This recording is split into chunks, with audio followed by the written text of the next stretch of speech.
I'm Karen Rayne, and I'm from Austin, Texas. 16 months ago, my wife was in labor, and it was a planned home birth and a long labor that ended up with my wife having a fever, so we had to transport to a hospital and have an emergency C-section. And all of our experiences in that had their own kind of sets of traumas, but I think that they're the same traumas that anybody has when you're experiencing a really hard labor. But then we ended up moving to another hospital. And so with this other hospital, I went in with the baby, and my wife went to the maternity ward to have her to be taken care of in her ways. And I took the baby to the NICU, where they needed to monitor her for a certain number of hours. And it was my first really parenting thing to do with my new baby. And it was the first time I'd been alone with her. It was the first time that I had been interacting with a system about her or with her in any kind of way. She was just, 4 hours old or something. So she's brand new.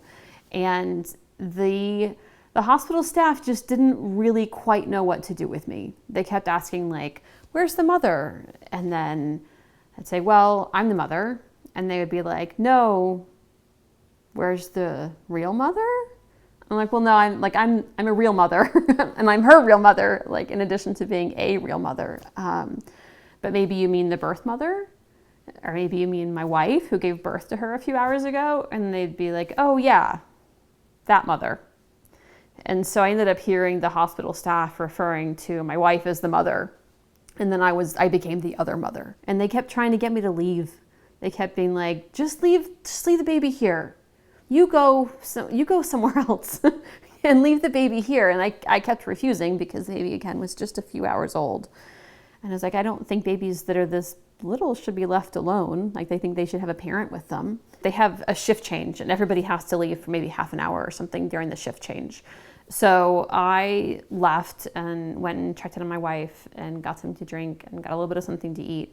And while I was gone, they called us and called my wife's room and said, we're releasing her from the NICU. So we'll just bring her down to you. Nobody has to come back up here. So I didn't have to go back. I wanted to be seen and talked to as Vivian's mother. And I know what that feels like. My oldest daughter has a lot of health issues, and I've been in a lot of hospitals with her all over the world. And I know what it's like to be seen and talked to as a parent of a baby and a toddler and a child and a teenager who's dealing with health crises. And that's not how they were talking to me. I've talked to people who work in NICUs, and they say, oh, we always want the parents to be there. Like if the mother is recovering from surgery, we always want the dad to be there. And so I don't know if the hospital that we are at doesn't have those policies, but they certainly didn't interact with me that way. And so, I don't know if it's better to think like, oh, if I'd been the dad, they would have wanted me to stay there, which would be better for all the babies. Or if they don't want the mothers or the fathers there, which would be, I guess, more equal, but not great for any of the babies.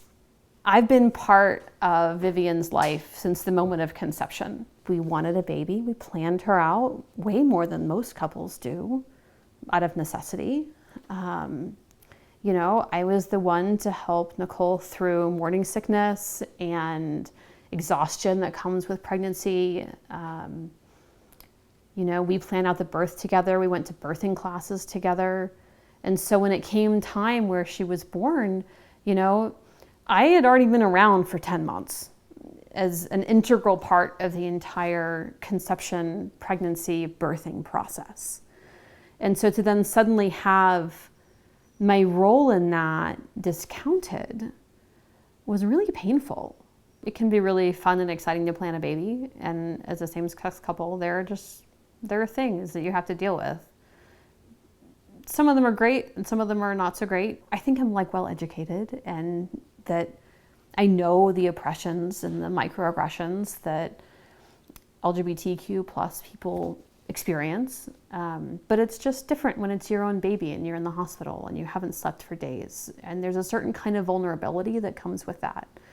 So having a little bit of foreknowledge about that process, I think, would have been really useful. And then also knowing that you're not alone. Knowing that you're not alone gives you power. to stand firm and be like, hey, no, like I am this baby's parent.